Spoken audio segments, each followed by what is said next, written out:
For 23-year-old waitress Cassidy Miller, it tasted like salt tears in a greasy spoon diner at 2 a.m. She thought she was alone when she whispered the words that would shatter her life. "I need a husband by tomorrow, or I lose everything." She didn't know who was sitting in the booth directly behind her. She didn't know that the man listening wasn't a savior, but a king among wolves. And she certainly didn't know that by the time the sun came up.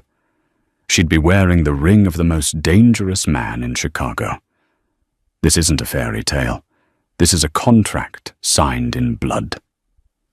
The neon sign of Jerry's all-night diner flickered with a rhythmic, dying buzz that seemed to match the pounding headache behind Cass Miller's eyes. It was 2:14 a.m. on a Tuesday. The rain outside was relentless, turning the Chicago streets into rivers of oil and grit. But inside, the air was stagnant, smelling of burnt bacon and floor cleaner. Cass wiped down the counter for the 10th time that hour, her movements mechanical. Her uniform, a pastel pink that had long since faded to a depressing grey, hung loosely on her frame. She hadn't eaten a real meal in 2 days, every spare dollar funneling into the legal fund that was currently sitting at a pathetic balance of $400. "Hey, Cass, you good?" Jerry, the owner, a man whose grease stains had grease stains, leaned out of the kitchen window. He was a good man, but he paid minimum wage and looked the other way when the local gangs came in to collect their protection fees. "I'm fine, Jerry. Just tired." Cass lied, forcing a smile that didn't reach her eyes. "Last customer is in booth 4. Soon as he's gone, flip the sign."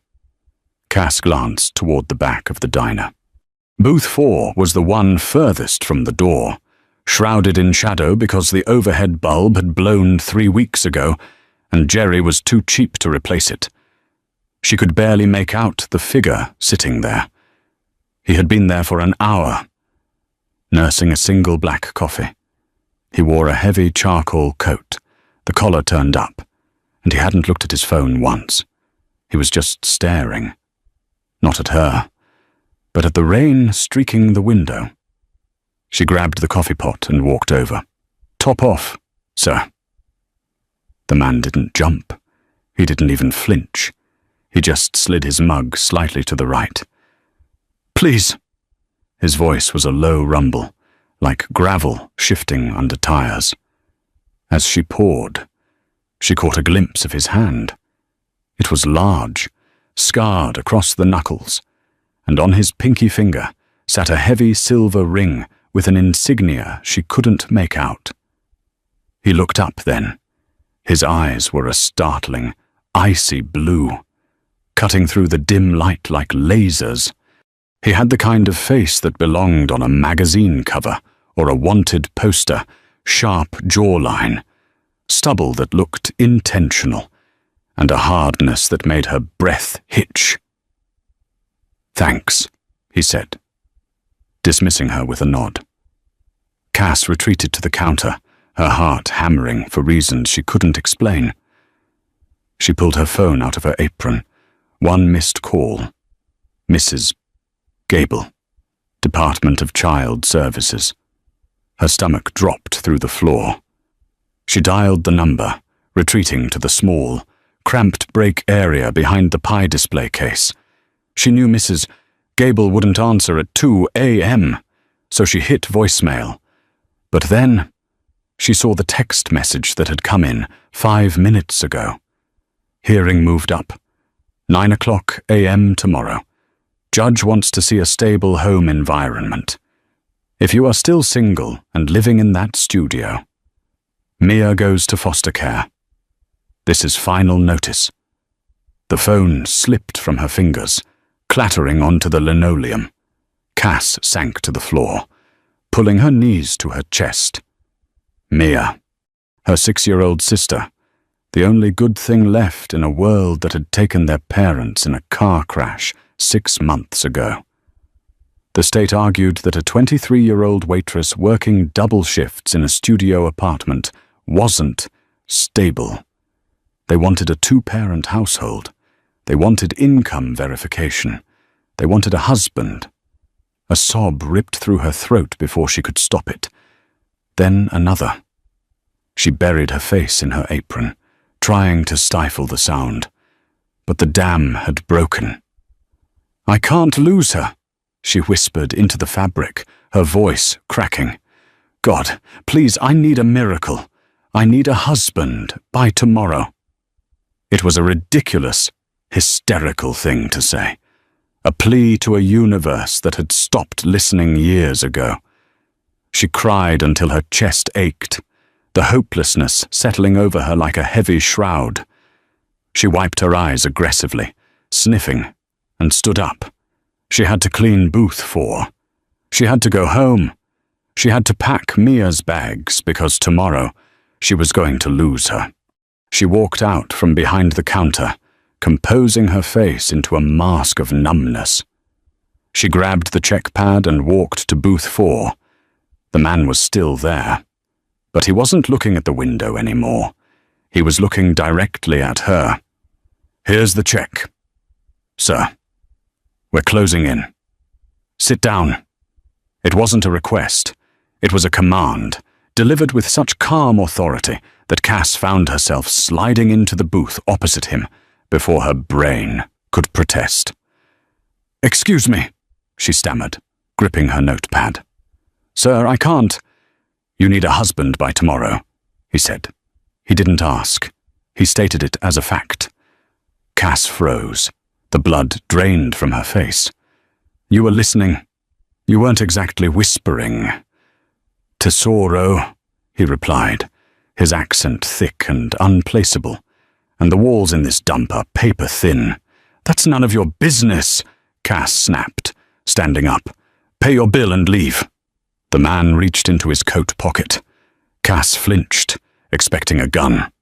Instead, he pulled out a stack of $100 bills thick enough to choke a horse and dropped it on the table. Then, he placed a business card next to it. It was black, with nothing but a phone number embossed in gold. "Sit," he repeated, louder this time. She sat. "My name is Dominic Valenti," he said. The name hit her like a physical blow. Everyone in Chicago knew the name Valenti. It was usually followed by words like racketeering, indictment, or suspected arson. The Valentis owned the construction unions, the shipping yards, and half the politicians in the city. And Dominic, he was the eldest son, the shark. "I know who you are," she whispered, terror gripping her throat. "Good, then you know I don't waste time." Dominic leaned forward, the shadows retreating from his face. "You have a problem. You need a husband to keep your sister. I have a problem. I need a wife to secure a trust fund that my grandfather locked away until my 35th birthday. Which is, coincidentally, tomorrow."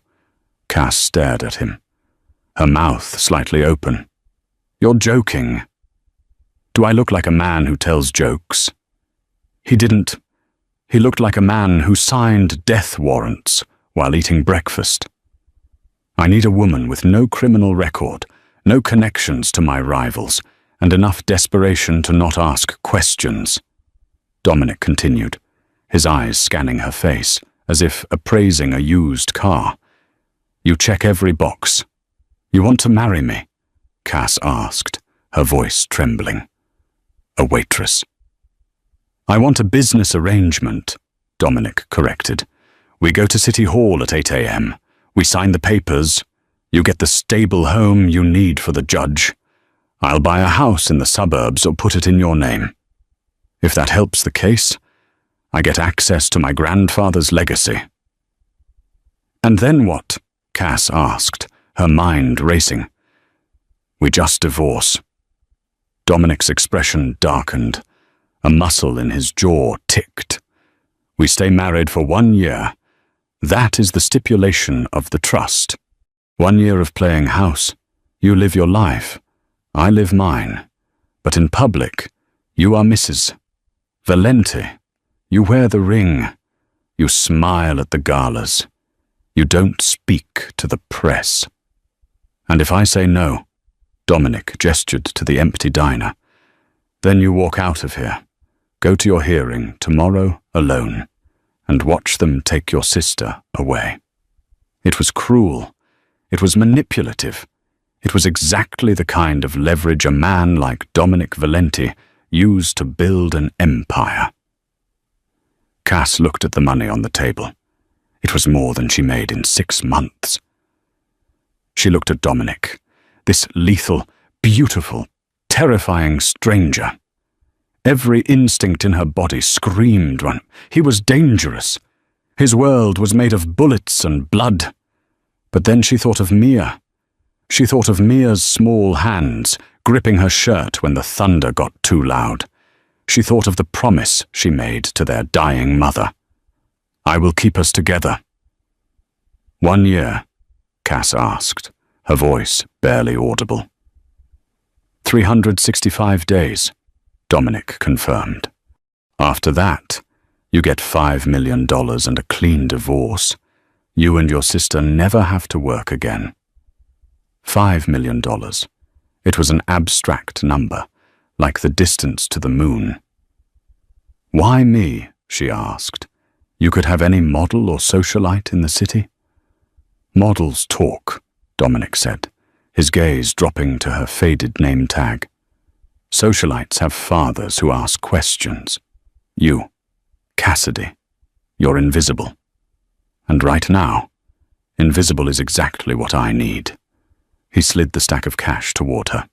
This is for a dress and a lawyer to look over the prenup, though I assure you, it's ironclad.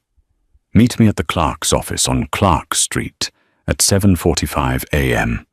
Don't be late. He stood up, towering over the booth. He was massive, easily 6'3". He buttoned his coat, the interaction seemingly over for him. Wait, Cass said, standing up too. How do you know I'll show up? Dominic paused.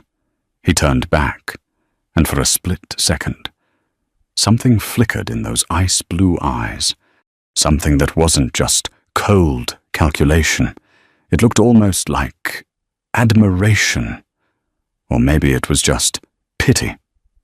Because, he said, opening the door to the rainy night, you look like a woman who would burn the world down for the people she loves, and I'm handing you the matches.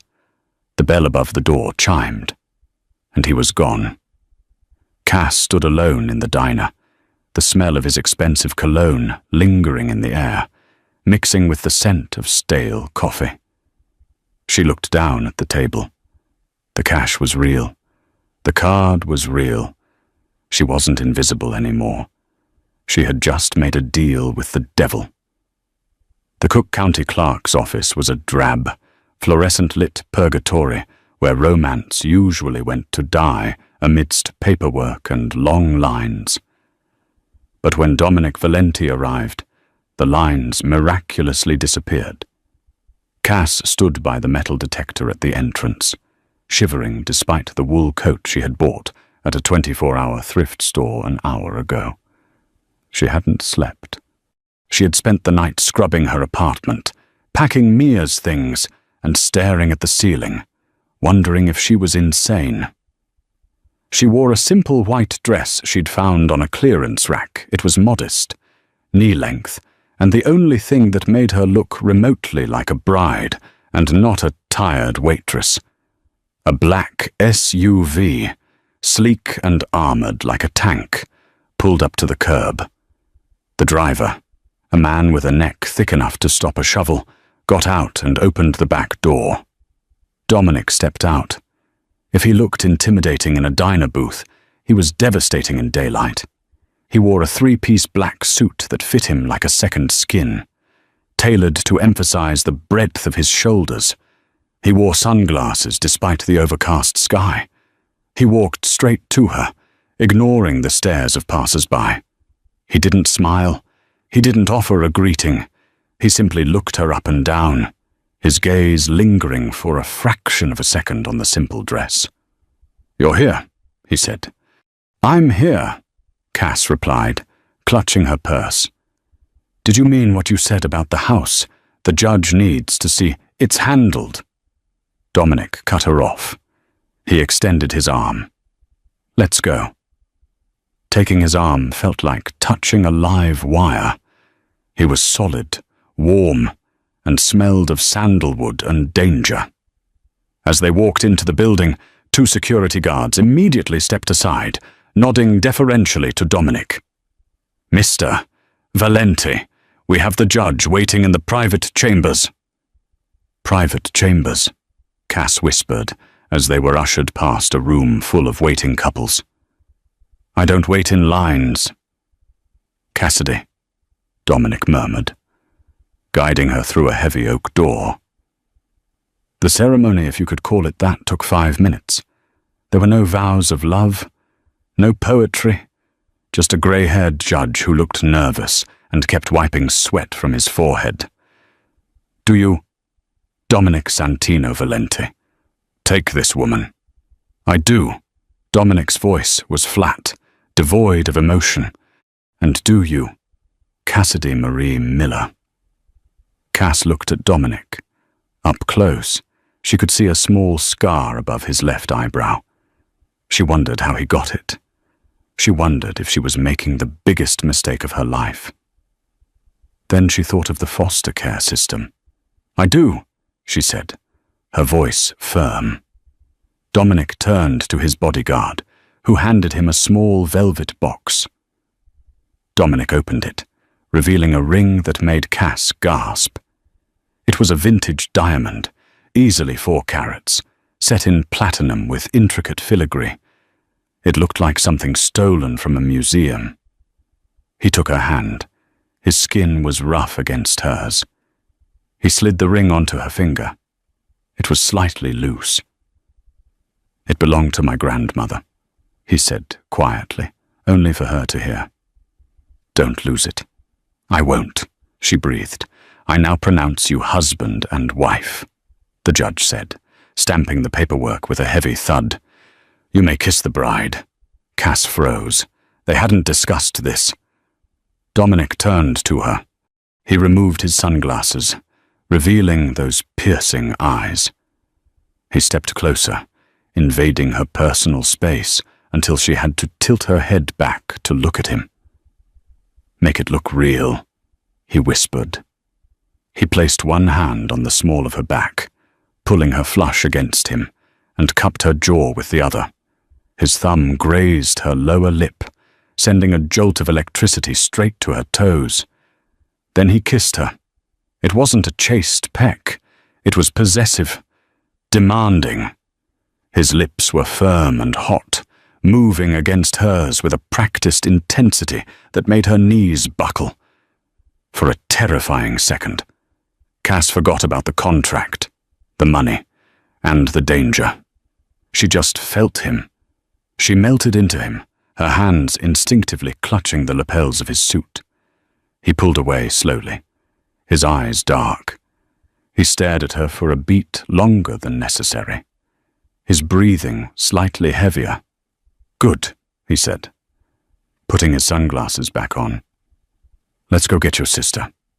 The drive to the courthouse for the custody hearing was silent. Cass sat in the back of the SUV, the leather seat softer than her bed. Dominic was on his phone, speaking in rapid-fire Italian. She caught words like shipment and Moretti, but she didn't dare ask. When they arrived at the family court, Mrs. Gable was waiting outside the courtroom, checking her watch with a smug expression. She looked up as Cass approached, ready to deliver bad news. Her jaw dropped when she saw who was walking beside Cass. Dominic Valenti walked with the swagger of a man who owned the pavement. He had his hand on Cass's lower back, a protective, claiming gesture. "Mrs. Gable," Cass said, trying to keep her voice steady. "This is my husband, Dominic." Mrs. Gable blinked rapidly. "Husband? Since when the file says you are single?" As of this morning, Dominic interjected, his voice smooth as silk but sharp as a razor. He handed her the marriage certificate. We've been keeping it private, but given the circumstances, we decided to make it official for Mia's sake. Mrs. Gable looked at the certificate, then at Dominic, then at the massive diamond on Cass's finger. She looked terrified. Everyone in the city knew not to cross a Valenti. "I see," Mrs. Gable stammered. "Well, Mr. Valenti, your reputation is complicated, but financial stability is a key factor. My wife and I have purchased a home in Lake Forest," Dominic said, signaling his bodyguard to hand over a folder. "Here is the deed. 5 bedrooms. Secure, near the best schools. And here is a bank statement for a trust established in Mia Miller's name this morning. $500,000 for her education." Cass whipped her head around to look at him. He hadn't mentioned a trust for Mia. Mrs. Gable opened the folder. Her eyes widened. The fight went out of her instantly. You couldn't argue with a deed to a mansion and a 6-figure trust fund.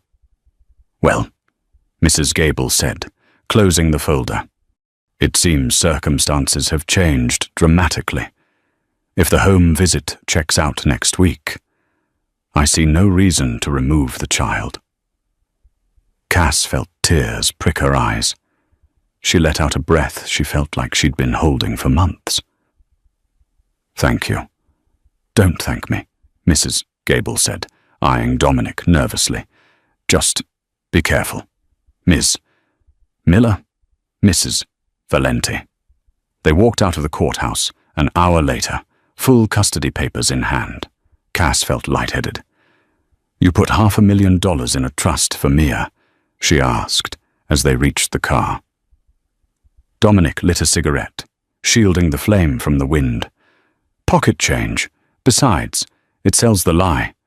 If I'm going to play the loving stepfather, I have to pay the price of admission." "Why are you doing this?" she asked. "Really, it can't just be for your inheritance." Dominic blew a stream of smoke into the grey sky. He looked at her, and for the first time, his face looked weary. "My family is at war. Cassidy. A war you don't want to know about. My grandfather's trust doesn't just give me money. It gives me the seat at the head of the table. It gives me the power to end the war." He opened the car door for her. "I'm using you to become the king. Don't mistake my generosity for kindness. It's strategy." Cass climbed into the car. She looked at the ring on her finger. It felt heavier now. She had secured Mia's future. But as the car pulled away, followed by 2 other black SUVs, she realized she had walked straight into a battlefield, and she was the newest pawn. The Valenti estate in Lake Forest was not a home.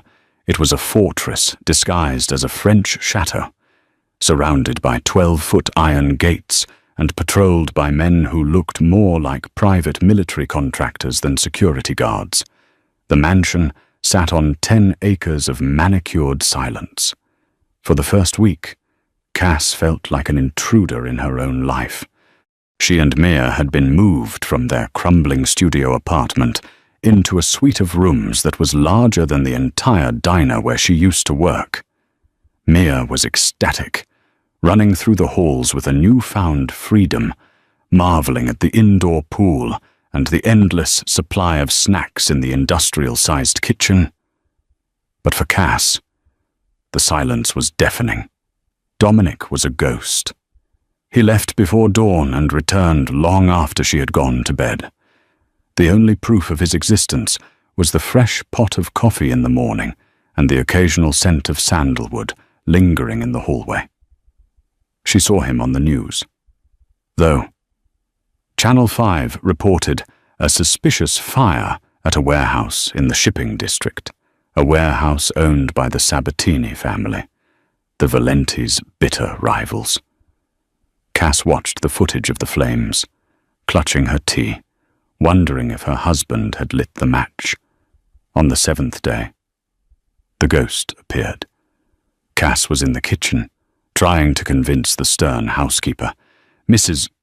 Rossi, that she was capable of making her own toast, when Dominic walked in. He was in his usual armor, a dark navy suit. Tie loosened. Eyes tired.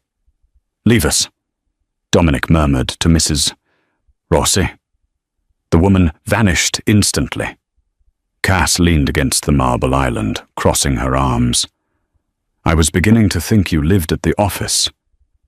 "I don't have an office. I have territories," Dominic corrected, pouring himself a glass of water. He downed it in one go. "We have an event tonight. The annual Chicagoan Philanthropy Gala. It's mandatory." "Mandatory for whom?" "For us. For Mrs. Valenti." He set the glass down with a sharp clink. "The trust fund transfer was initiated, but the board of trustees is watching. They need to see the happy couple. They need to see that I am settled, domesticated, and not volatile." "Are you?" Cass asked, her voice quiet. "Volatile." Dominic looked at her. The air in the kitchen grew heavy. "I am what I need to be to keep us alive. A stylist will be here at noon. Be ready by 6. He turned to leave, but stopped at the door. "And Cassidy, wear the red dress they bring you. Black makes you look like a widow, and I don't plan on dying tonight." The stylist, a frantic woman named Chloe, descended upon the house with racks of clothing that cost more than Cass would earn in 10 lifetimes. But Dominic's instruction was clear. The red dress. It was a weapon made of silk, strapless, with a sweetheart neckline and a slit that ran dangerously high up her left thigh. The gown was a deep, blood-red crimson. When Cass looked in the mirror, she didn't recognize the woman staring back. Her hair was swept up in an elegant chignon, her lips painted a matching ruby red. She looked fierce. She looked expensive. She looked like she belonged to Dominic Valenti. When she descended the grand staircase at 6 o'clock, Dominic was waiting at the bottom. He was checking his watch, but he froze when he saw her. His hand dropped to his side. His eyes, usually so cold and calculating, darkened. He watched her every step, his gaze tracing the line of her throat, the curve of her waist. For a moment, the air between them crackled with something that wasn't just a business arrangement. It was raw, magnetic hunger. "Well?" Cass asked, her heart hammering against her ribs as she reached the bottom step. "Is it enough to fool the board?" Dominic stepped closer, the scent of his cologne enveloping her. He reached out, his fingers grazing her bare shoulder, sending a shiver down her spine. "You look dangerous, Tesoro," he whispered, his voice rough. "If we aren't careful, you'll start a war all on your own." The gala was held at the Art Institute of Chicago.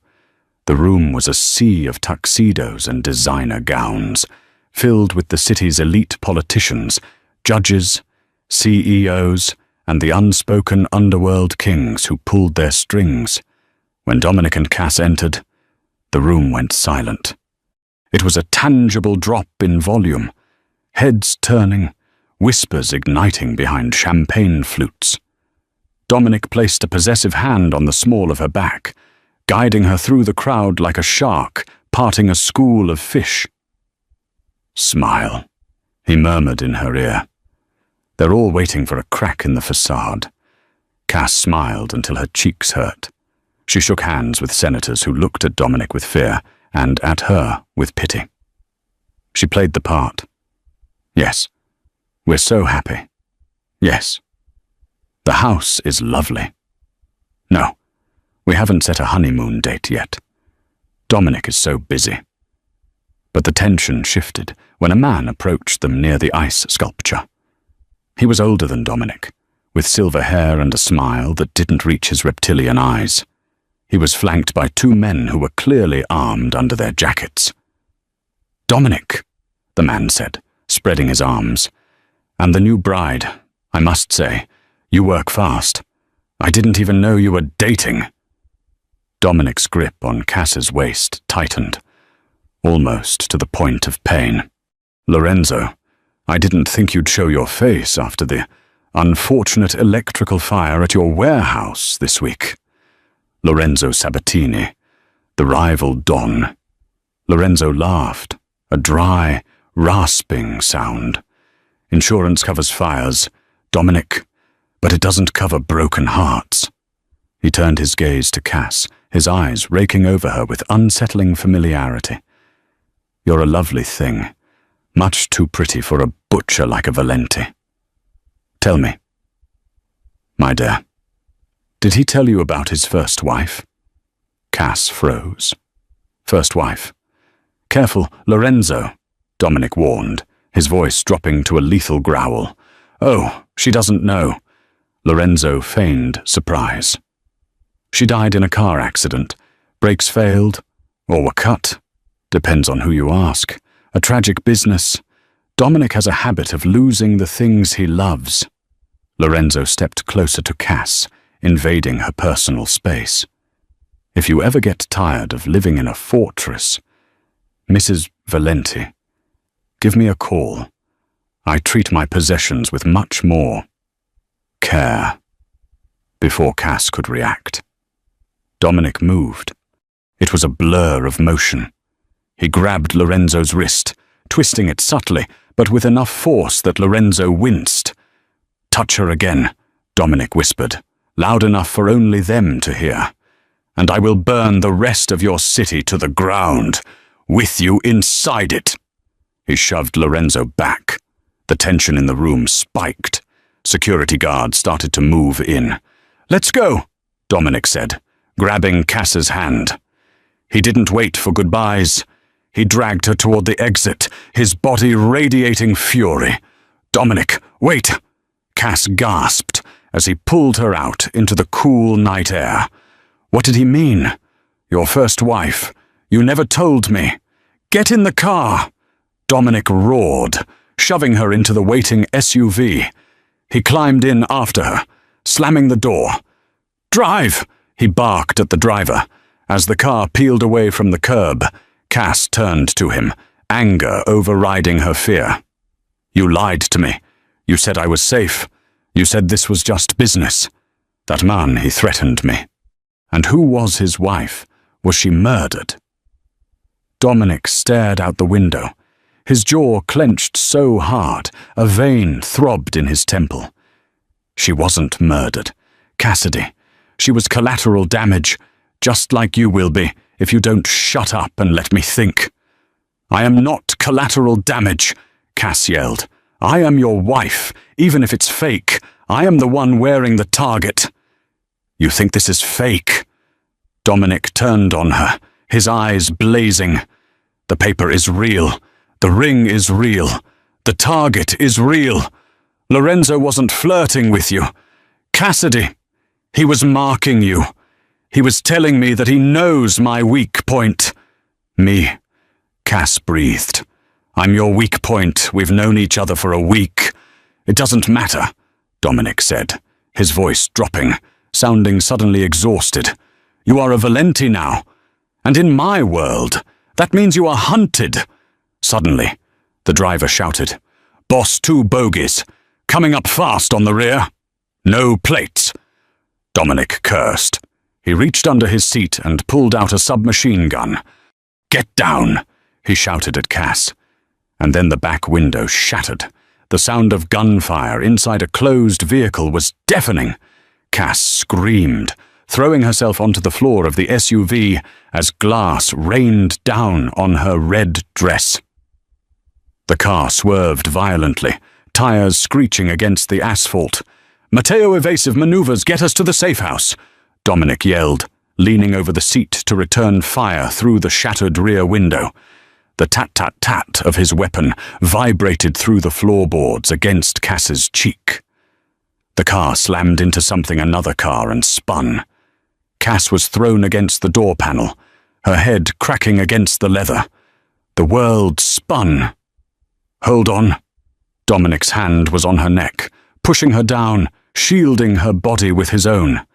A massive impact shook the SUV from the side. Metal crunched. The car tilted, threatening to roll, before slamming back down onto four wheels. The engine roared as Matteo floored it, breaking through the blockade. "We're clear!" Matteo shouted from the front, his voice strained. "But the radiator is busted. We won't make it to the safe house." "Go to the old packing plant in the industrial sector," Dominic ordered. "It's closer. Kill the lights." The next 10 minutes were a blur of terror. Cass lay curled in a ball, her hands over her ears, praying. She thought of Mia. Oh God. Mia. Is she safe? "Mia," Cass gasped. "Dominic, the house." "Mia. The house is a fortress. Cassidy. She is safer there than anywhere else on Earth." "We drew the fire. They wanted us," Dominic said, though his voice was tight with pain. The car skidded to a halt inside a dark, abandoned warehouse. The engine died with a sputtering cough. "Out, now!" Dominic commanded. He opened the door and pulled Cass out. Her legs were shaking so badly she couldn't stand. He scooped her up into his arms, bridal style. "I can walk," she protested weakly. "No, you can't." He carried her up a rusted metal staircase to a small office overlooking the factory floor. Matteo stayed below, guarding the entrance with an assault rifle. Dominic kicked the door open and set her down on a dusty leather couch. The room was dark, lit only by the moonlight filtering through the grimy windows. "Are you hurt?" Dominic asked, his hands roaming over her arms, checking for blood. "Did any glass cut you?" "I'm fine," Cass said, her teeth chattering. I'm fine." She looked at him. In the moonlight, his face was pale, and then she saw it, the dark stain spreading across the white dress shirt under his tuxedo jacket. "Dominic," she whispered, "you're bleeding." He looked down at his side. "It's just a graze, a ricochet." "Sit down," she ordered, the panic giving way to adrenaline. She had been a waitress for 6 years. She was used to fixing things, cleaning messes. "Let me see." Dominic hesitated, then sank into the desk chair with a groan. "There's a first aid kit in the bottom drawer." Cass scrambled to get it. She knelt between his legs, her red dress pooling on the dirty floor. She unbuttoned his vest and shirt, pushing the fabric aside. It was more than a graze. A bullet had torn a jagged line across his ribs. It was bleeding sluggishly, but deep. "This needs stitches," she said, her hands trembling slightly as she opened the alcohol wipes. "Do it." Dominic gritted out. "There's a suture kit in the box. I'm a waitress. Dominic, not a surgeon." "You have steady hands. I saw you pouring coffee at 3 a.m. Just clean it and sew it, unless you want me to bleed out." Cass swallowed hard. She cleaned the wound, apologizing every time he hissed in pain. She threaded the needle. "Talk to me," she said, trying to distract herself as she pierced his skin. "Tell me why they hate you. Tell me why Lorenzo said you killed your wife." Dominic gripped the arms of the chair, his knuckles white. He didn't answer until she was halfway done. "Her name was Eleanor," he said, his voice strained. "She was sweet, innocent, like you. I thought I could keep the business separate from the marriage. I was arrogant. Lorenzo Sabatini rigged her car. He wanted to send a message to my father. The message was, 'You are not untouchable.'" Cass tied off the last stitch and snipped the thread. She looked up at him. His face was slick with sweat, his eyes closed.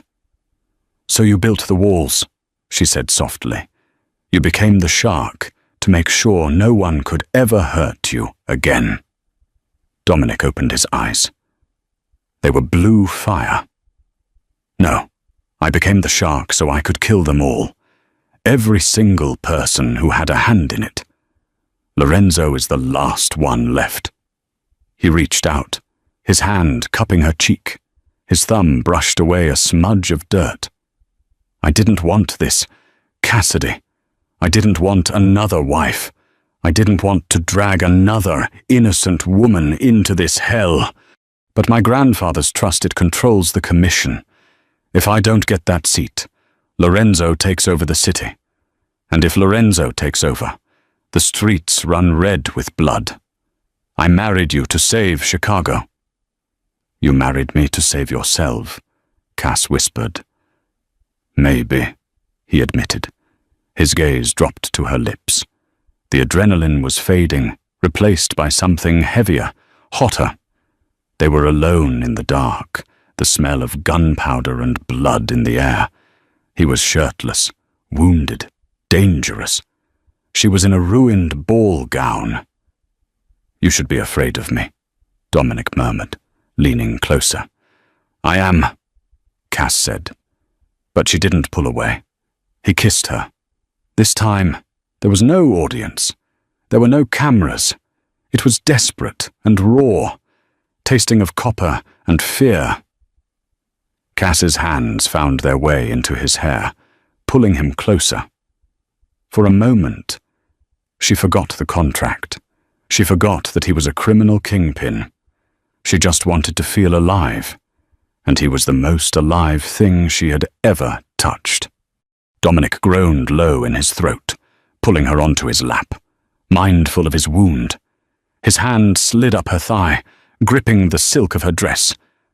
Suddenly, he stopped. He pulled back, breathing hard, his forehead resting against hers. "No," he rasped. "No, I can't." "Dominic, I promised you," he said, his voice jagged. "A business arrangement. If we do this, if we cross this line, I won't be able to let you go in a year. And you need to go. You need to be free of me." He gently lifted her off his lap and buttoned his ruined shirt. "Get some sleep. Cassidy." "We move at dawn." Cass curled up on the couch, watching him keep watch by the window. She realized then that the danger wasn't just the bullets. The danger was that she was falling in love with a man who was convinced he was too broken to be loved. The weeks following the gala were a blur of tension. Dominic moved Cass and Mia to an even more secure location, a penthouse in the city with bulletproof glass and private elevators. He doubled the security detail. Life returned to a strange, strained routine. Dominic was working 18-hour days, dismantling Lorenzo's operation piece by piece. He was ruthless, efficient, and distant. He avoided being alone with Cass, clearly terrified of what had almost happened in the warehouse. But the threat was closer than they thought. It was a Tuesday afternoon. Cass was helping Mia with a drawing at the kitchen table. Mia was drawing their castle. "Why did you draw the angry man?" Mia, Cass asked, pointing to a figure in the corner of the paper, drawn in black crayon. "That's the man who watches us," Mia said. Not looking up, Cass froze.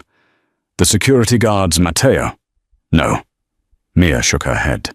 "The man who talks on the phone in the garage. He says bad words. He says Dominic is going to fall." Cass's blood ran cold.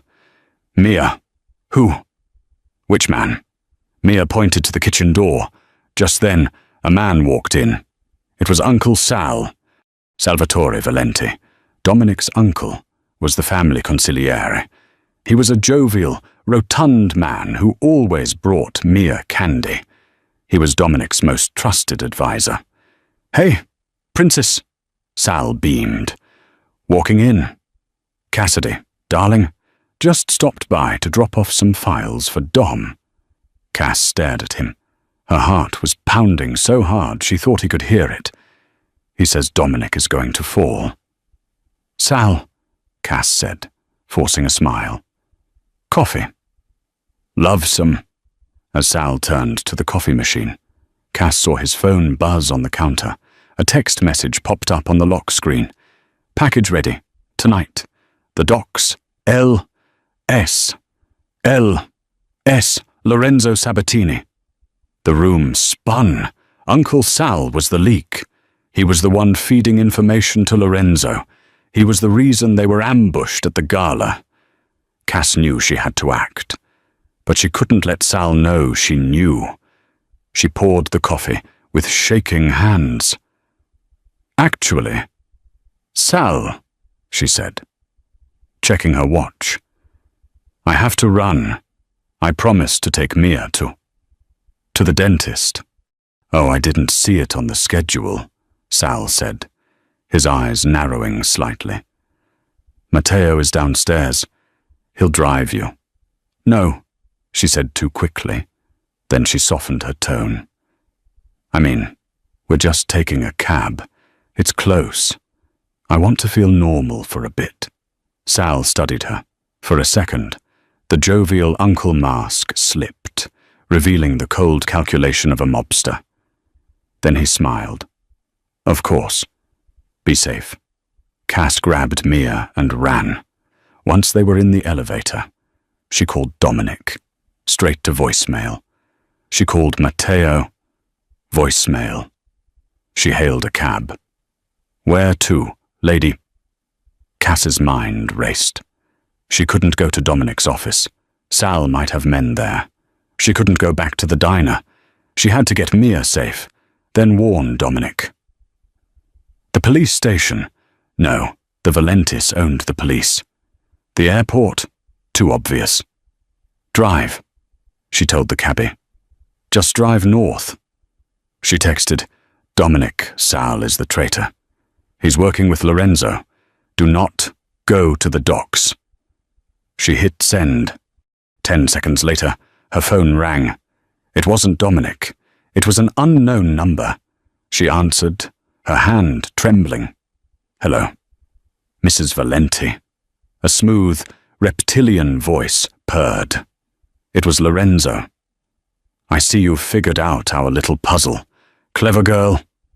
"Leave us alone," Cass hissed. "I'm afraid I can't do that. You see, your husband is currently walking into a trap at the shipyard. A trap set by his beloved Uncle Sal. He's going to die tonight. Cassidy, unless what? Unless you come to me. Trade yourself for him. The shark for the wife. A romantic gesture. Don't you think?" Cass looked at Mia, who was playing with her doll in the back seat, oblivious to the fact that her sister was negotiating their lives. "If I come," Cass said, tears streaming down her face, "you let Dominic go and you leave Mia out of this. You have my word, and as a businessman, my word is bond." Cass knew he was lying, but she also knew Dominic would walk into an ambush and die if she didn't intervene.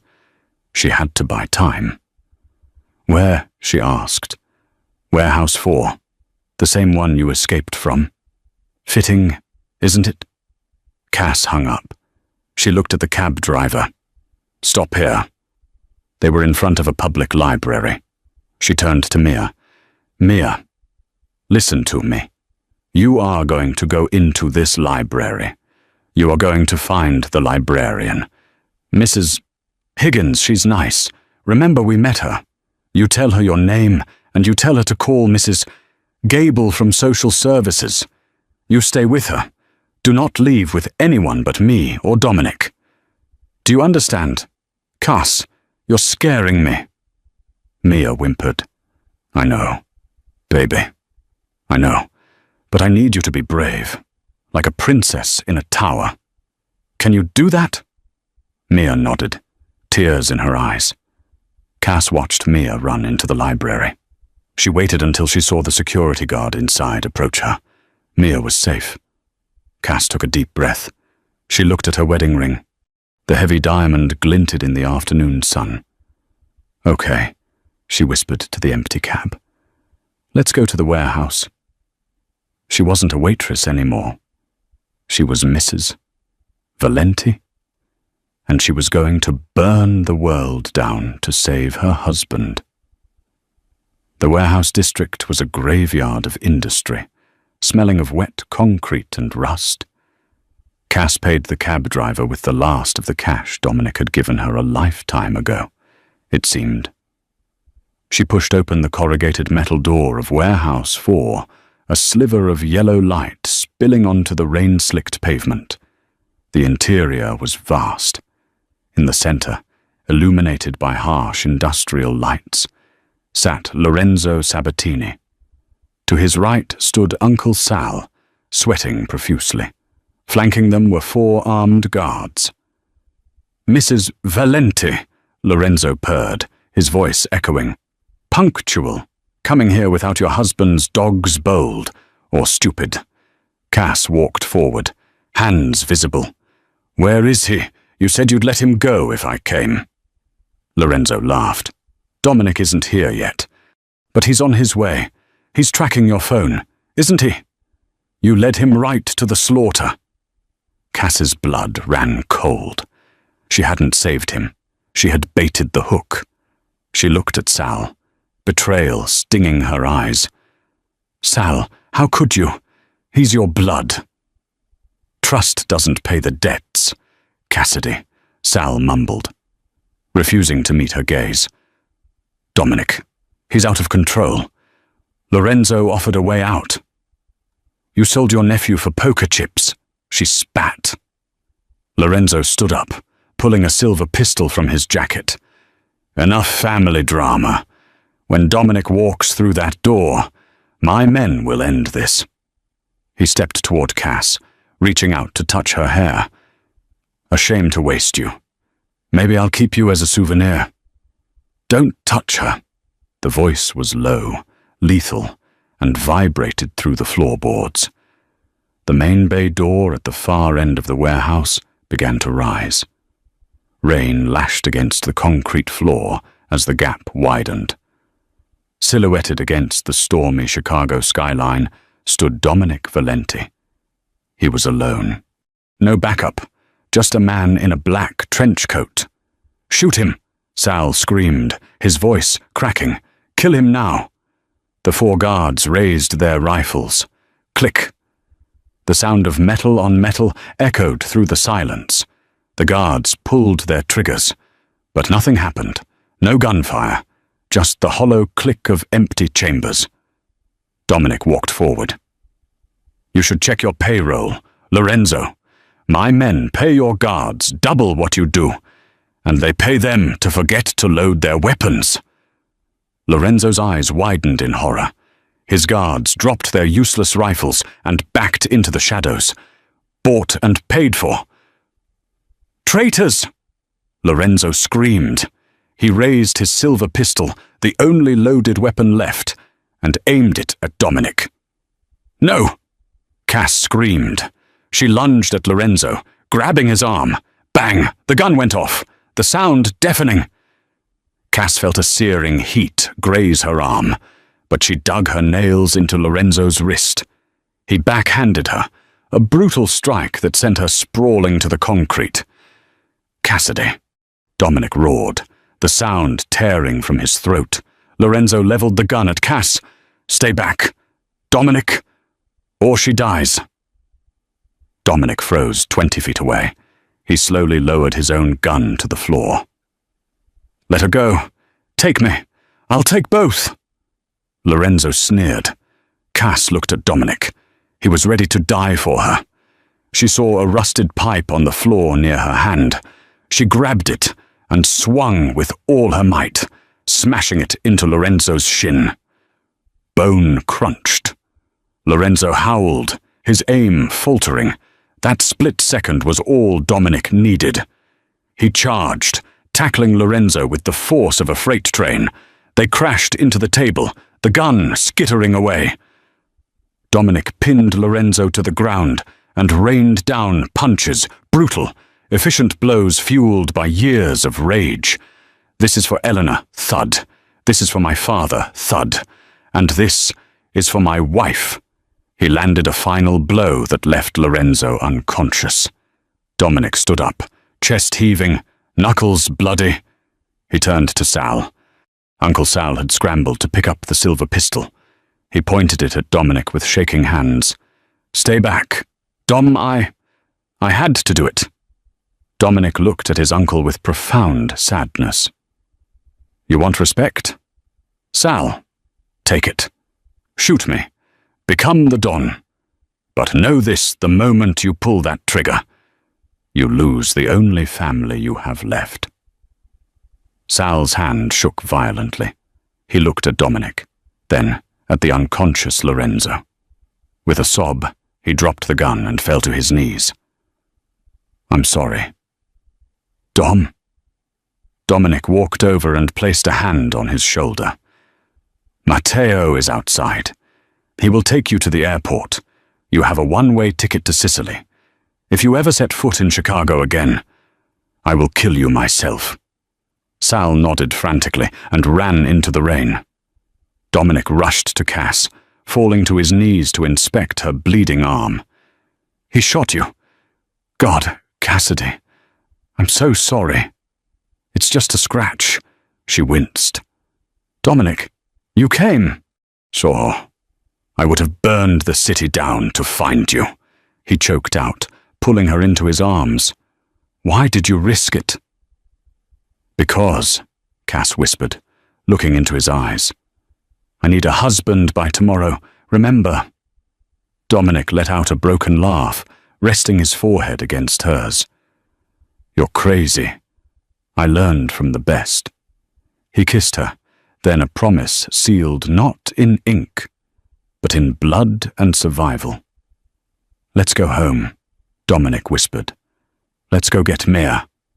The recovery took time.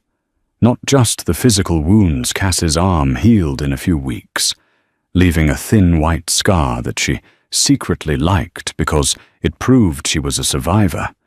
But the emotional ones, the power vacuum left by Lorenzo's disappearance. He was currently serving life in a maximum security prison after an anonymous tip about his operations led the FBI to his doorstep, meant Dominic was busy. But he was different now. The darkness that had clung to him like a second skin had lifted. He delegated more. He came home for dinner, 3 months after the warehouse incident. Cass sat in the garden of the Lake Forest estate. It was spring now. The flowers were blooming, and Mia was playing on the new swing set Dominic had built with his own hands, albeit while swearing in Italian the entire time. Cass watched her sister laugh, a sound that healed the cracks in her own heart. "Penny for your thoughts." Dominic walked onto the patio. He was holding 2 glasses of lemonade. He wasn't wearing a suit. He wore jeans and a white t-shirt. He looked younger, lighter. He handed her a glass and sat down next to her on the bench. "I was just thinking," Cass said, taking a sip, "about dates. Dates. Specifically, tomorrow's date." Dominic froze. He set his glass down. "Ah, right, tomorrow." Tomorrow marked exactly 365 days since they had met in the diner, since the contract was signed. "According to the prenuptial agreement," Dominic said, his voice turning formal, stiff. "Tomorrow is the dissolution date. The trust fund is fully vested in my name. The conditions have been met. You are free to go." Cass looked at him. He was staring at the grass, refusing to meet her eyes. His jaw was clenched. "And the money or?" she asked. "The 5 million. It's already in your account," he said. "Transferred this morning. Plus the deed to this house. It's yours. I'll move back to the city penthouse. You and Mia should stay here. It's better for her school." He stood up abruptly. I should go. I have a meeting with the union reps. He turned to walk away. He was letting her go. He was honoring the deal, even though it was breaking him. She could see it in the slope of his shoulders. Dominic Valenti, Cass shouted. He stopped, but didn't turn around. Cass stood up and walked over to him. She reached into her pocket and pulled out a folded piece of paper. The original contract, the one she had signed with trembling hands in his lawyer's office a year ago. She walked around to face him. He looked miserable.